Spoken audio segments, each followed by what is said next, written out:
예, 반갑습니다. 오늘 여러분을 모시고 아파트 공동체 활성화 방안에 대한 이야기를 함께 논의하고자 합니다. 예, 먼저 아파트 공동체의 정의라든가 그다음 아파트 공동체는 왜 중요한가, 또 입주자 대표회의의 바람직한 역할, 아파트 공동체의 발전 방안, 우수 사례, 이러한 순서로 여러분에게 말씀을 드리겠습니다. 예. 먼저 아파트 공동체 정의를 말씀드리자면은, 아파트 공동체란 정감이 넘치는 살기 좋은 마을을 만들기 위하여 거주자들 간의 긴밀한 접촉과 지속적인 참여를 통해서 집단적인 유대감을 형성하고 생활 환경을 개선하여 삶의 질을 높여가는 아파트 주민의 집단적인 활동을 아파트 공동체라고 하고 있습니다. 즉, 주민들이 모여서 주민들의 그 지역 현안을 스스로 풀어나가는 그런 활동을 아파트 공동체라고 하고 있습니다. 예. 그럼 왜 아파트 공동체가 중요하냐? 여기에 대해서 한번 살펴보겠습니다. 예. 지금 각종 사회 문제를 정부 힘만으로는 해결하기 어렵다는 것이 첫째 아주 문제입니다. 왜냐하니까 도시화로 인해 가지고 인구 증가에 따라서 주택 공급이 아주 급속히 증가해 가지고 전국의 총 주택의 77.2%가 공동주택입니다. 그래서 공동주택에 거주하는 입주민들의 교육, 복지, 교통, 환경, 범죄, 재난관리 등등 여러 도시민들의 그 삶의 질에 영향을 끼치는 도시 문제를 전부 정부가 다 해결하기는 어려운 문제입니다. 특히 앞으로 지구온난화라든가 또 저탄소 문제, 에너지 절감, 이러한 문제들은 전부 입주민들이 스스로 해결해야 할 그런 문제들입니다. 두 번째는 공동주택 관리를 둘러싼 갈등과 분쟁이 아주 증가하고 있습니다. 이 아파트 관리와 관련하여 주민 간의 갈등과 분쟁이 증가하면서 주민 간에 아주 뿌리 깊은 불신이 확산되고 있고, 이러한 현실을 계속 방치할 경우에 심각한 사회 문제를 유발하게 되고, 이는 또 풀뿌리 민주주의의 발전 저해 요소이며 국가 발전의 최대 장애 요인이 되고 있습니다. 삼성경제연구소가 연구한 그 보고에 의하면은 한국의 사회 갈등 때문에 치러야 할 경제 비용이 연간 246조 원에 이른다고 하고 있습니다. 예. 세 번째는 지난 코로나로 인해 가지고 1년 6개월 동안에 자영업자들이 떠안은 빚이 66조 원이 넘고 45만 3천 개의 매장이 폐업되었다고 나왔습니다. 그 평균 따지면 하루에 1000여 개 정도가 문을 닫은 셈입니다. 그 네 번째는 우리나라 자살률이 OECD의 1위입니다. OECD 회원국 중 1위를 기록한 가운데 65세 이상의 노인층에 대해서는 더 자살률이 증가하는 모습이 지금 보이고 있습니다. 예. 다섯 번째는 OECD 회원국 중 우리나라가 꼴찌 수준의 국민의 행복 지수를 나타내고 있습니다. 금년도 한국의 국가 행복 지수 순위는 회원국 중 최하위에 머물러 있습니다. 한국보다 순위가 낮은 OECD 회원국은 그리스와 터키밖에 없습니다. 총 37개국인 OECD 회원국 중 우리는 35위를 차지하고 있습니다. 그리고 전체 조사 대상 149개 나라 중 62위를 차지하고 있습니다. 여기에다가 최하위의 출산율과 최고 수준의 이혼율은 정말 우리를 아주 힘들게 하고 있습니다. 다음 여섯 번째는 우울증 유병률이 1000만 명에 육박하고 있습니다. 우리나라의 우울증 유병률이 1000만 명에 이르고 있는 가운데 치료제 사용이 쉽지 않아 치료율은 OECD 국가 중에서 뒤에서 두 번째를 달리고 있다 합니다. 지난 6년간 치료율은 바뀌지 않았고 자살률은 세계 1위를 달리고 있어 매우 우려된다고 대한신경과학회에서 이야기하고 있습니다. 우리 국민의 36.8%, 즉 10명 중 4명이 우울감이라든가 우울증을 겪고 있습니다.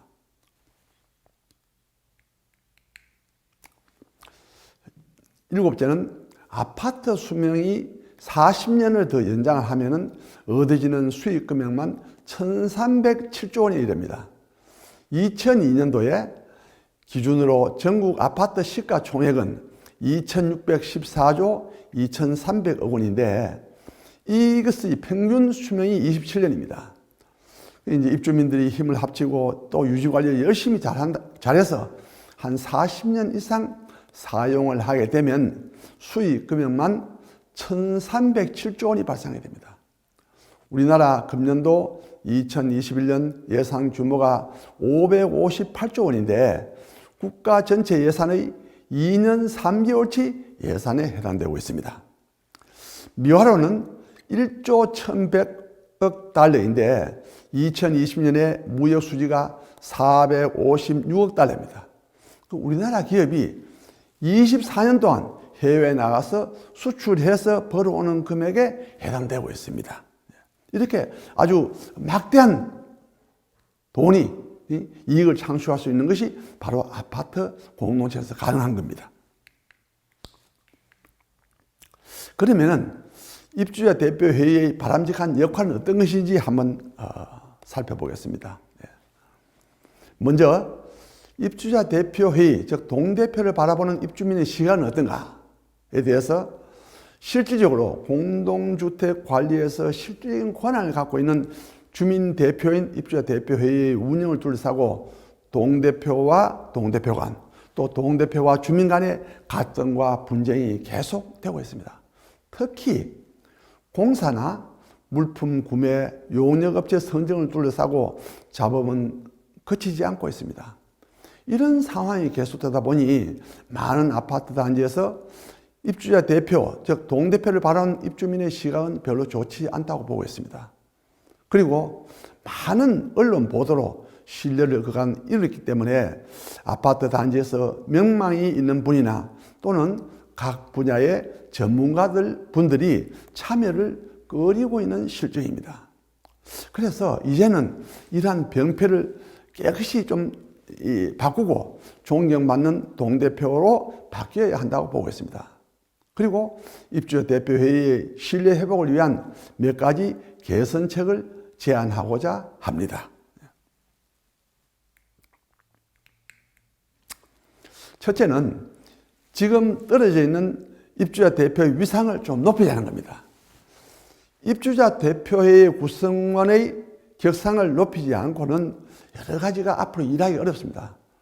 기업에서도 회사의 발전을 위해서는 비싼 연봉을 지불하면서 아주 우수한 경영자를 초빙하고 있습니다. 아파트에서도 입주민을 위한 살기 좋은 아파트를 만들기 위해서는 전문가를 많이 영입해야 됩니다. 변호사, 법무사, 건축사, 세무사, 또 기술사, 경영 CEO, 교수, 연구원, IT 전문가, 의사 등 다양한 각계 각층의 분야에 있는 전문가분들이 참여해서 아파트 경영에 합리적이고 효율적으로 운영할 수 있는 그런 체제를 만들어서 우리 입주민의 삶의 질을 높이는 데 기여를 해야 될 것 같습니다. 그리고 현재 동대표 숫자를 절반 또는 3분의 1로 줄이고 대략 한 10여 명 이하로 줄이고 이사회 구성 시에는 3분의 1 정도는 사회이사를 영입해서 입주자 대표회의의 위상을 높여서 지역사회 발전이나 아파트 단지의 발전을 위해서 리더로서 활동을 했으면 아주 좋겠다고 생각하고 있습니다. 두 번째는 공사 계약과 물품 구입, 이걸 공동 구매 시에 약 한 2조 원의 예산을 절감할 수 있습니다. 우리나라의 연간 공동주택 관리비는 약 20조 원에 달하고 있습니다. 이것을 좀 저희들이 원가를 절감하고 여러 가지 좋은 방안을 내가지고 뭐 예산 절감을 한다 하면 한 10% 정도를 예산 절감한다면 약 2조 원의 예산이 세이브됩니다. 그리고 이것을 그리기 위해서는 아파트 단지별로 공사 및 용역 계약 물품 구매를 각 지자체에다 통합해서 원가를 절감하면은 이것이 또 입주민의 부담을 줄여서 관리비의 저하도 될 수 있고 너무나 좋은 방안이라고 할 수 있습니다. 정부도 좀 전에는 각 기관별로 전부 물품을 구매했습니다만 이것을 지금은 한데 모아가지고 조달체인에서 모아가지고 하기 때문에 부정과 비리도 없어지고 또 이 통합 구매를 함으로 해서 원가를 줄여서 예산을 절감하고 있는 그런 사례를 볼 수 있습니다. 세 번째는 각종 계약은 전자입찰로 투명성을 높여야 합니다. 모든 물품 구매와 공사 계약은 조달청의 건설공사에 준해 전자입찰을 실시하는 의무화해가지고 예전 가격에 가장 근접한 업체를 선정해서 사전에 로비를 방지하고 또 덤핑을 방지해서 품질과 성능의 질을 저하하는 것을 방지하도록 하는 겁니다. 현재 건설업체 선정도 모두 조달청을 통해서 전자입찰을 실시하고 있습니다.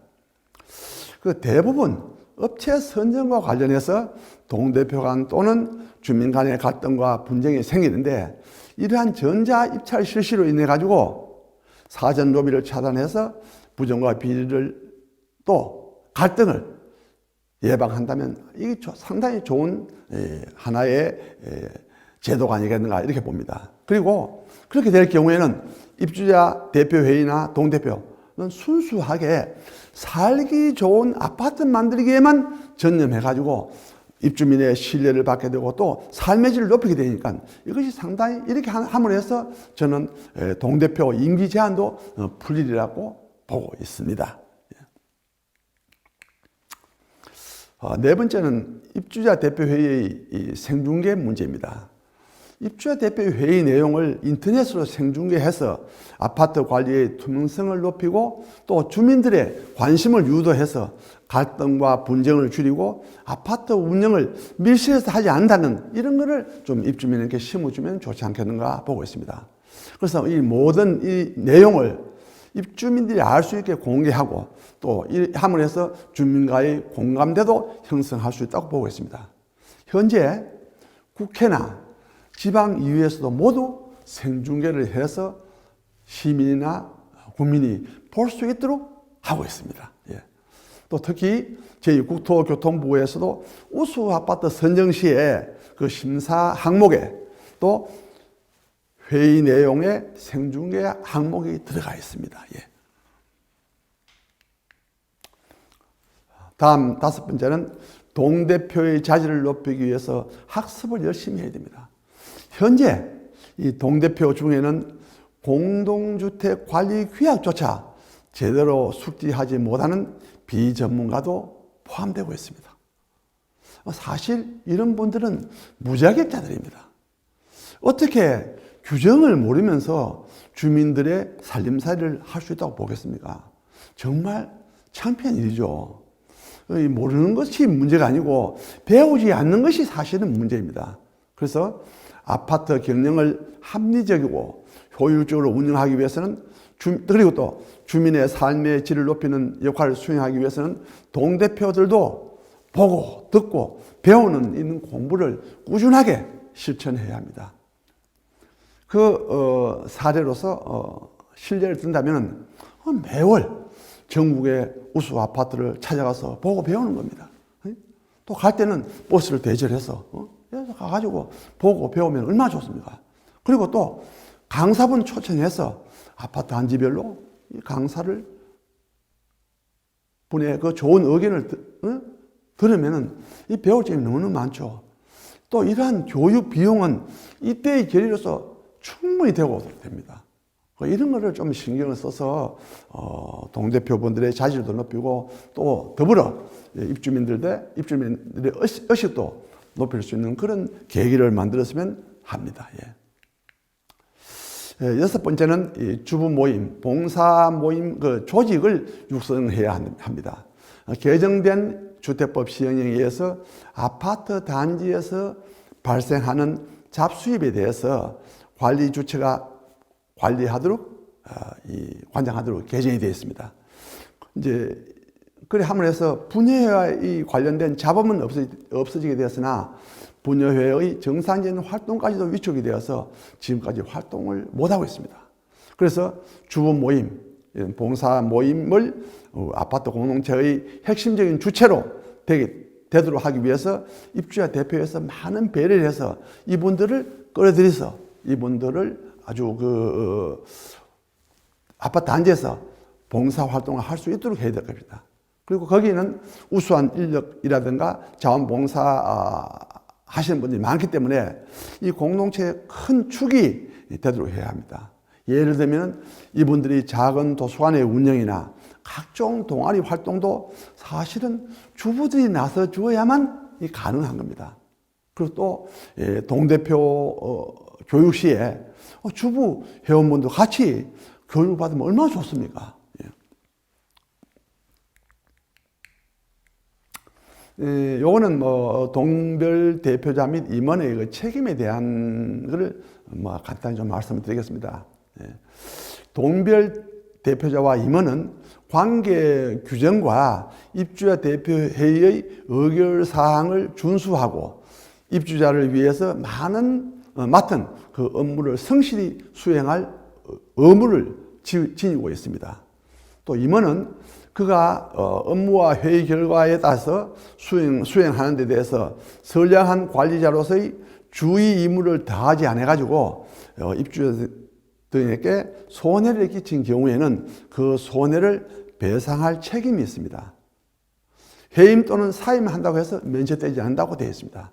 그래서 여러분들께서는 이런 책임 문제도 항상 유념하셔야 될 거로 생각하고 있습니다. 그리고 이제 가장 기본이 되는 입주자 대표회의 회의 절차에 대해서 간략하게 좀 설명을 드리겠습니다. 먼저 회의 진행 절차인데 제일 먼저가 성원 보고 및 계획서는, 그 다음에 각종 보고상에는 이제 정기 회의록 낭독, 또 기간 중에 관리 주체 업무 추진 현황 보고, 또 기간 중에 입주자 대표회의 업무 추진 현황 보고, 그 다음에 입주민 건의사항 처리, 이런 것이 이제 보고하고, 세 번째는 안건 제출 및 심의, 그다음에 안건의 정리, 또 회의록의 정리, 다음엔 회의록 확인, 참석자 서명, 차기회의 공고, 광고사항, 폐회선언, 이러한 순서로서 되어 있는데, 이런 것도 저는 동대표분들이 사실은 아주 이거는 숙지를 하셔야 된다고 보고 있습니다. 그 다음에 이제 안건 제출할 때는, 안건 제출은 개회 전에 출석한 동별 대표자에게 배포함을 원칙으로 하고, 단 간단한 안건은 이장의 동의로서 생략할 수 있고, 두 번째는 동의와 제청이 있어야 안건이 성립합니다. 세 번째는 가결된 안건에 대해서 폐회 전이라도 재론하자는 번안 동의가 회의 참석자 3분의 2 찬성으로 가능한 겁니다.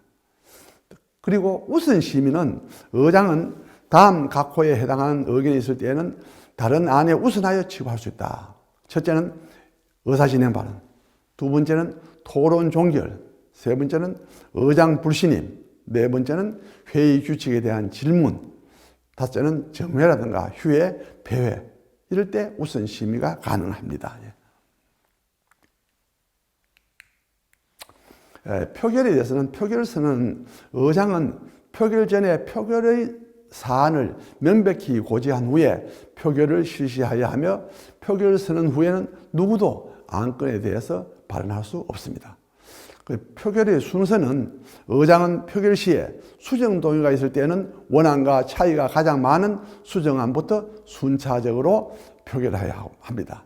두 번째는 수정 동의가 가결되면 의장은 이후에 이에 반하는 수정 동의 또는 원안에 대해서 표결할 수는 없습니다. 세 번째, 수정안이 전부 부결될 때는 또는 수정 동의가 없을 때는 원안을 표결합니다. 네 번째는 표결은 찬성, 반대, 기권의 순서대로 하고 있습니다. 예. 회의의 의결은 다음 각 호의 사항은 입주자 대표의 의결이 있어야 하며 그 의결은 입주자 대표의 구성은 과반수의 찬성을 한다. 이렇게 나와 있습니다. 이건 아마 관리규약에도 거의 나와 있는데 간단하게 한번 다시 더 살펴보겠습니다. 관리규약의 개정안의 제안 및 공동주택 관리에 필요한 재규정의 제정 및 개정, 또 관리비의 연간 예산 및 월 예산의 확정과 변경, 세 번째는 단지 안의 전기, 도로, 상하수도, 주차장, 가스 설비, 난방비 설비, 승강기, 방화 설비, 방범시설 및 부대시설의 유지 및 운영에 관한 기준 설정. 네 번째는 조경시설, 체육시설의 유사 변경 심의. 다섯째는 월별 관리비 부과 내역 심의. 여섯째는 자치관리를 하는 경우 자치관리 기구 직원의 임면에 관한 사항. 일곱째는 공동주택 공유 부분, 공동소유 부대시설 및 복리시설의 보수, 대체, 개량 등의 계획. 여덟 번째는 공동주택에 대한 리모델링 제한 및 리모델링의 시행. 아홉째는 장기수선 계획 및 안전관리 계획의 수립 또는 조정. 열 번째는 입주자 상호 간의 이해에 상반되는 사항의 조정. 11번째는 관리규약 위반자 및 공동생활 질서문란 행위자에 대한 조치. 12번째는 관리 주체의 동의를 얻지 않는 광고물, 표지물의 조치 및 이에 대한 부착하는 행위에 대한 동의.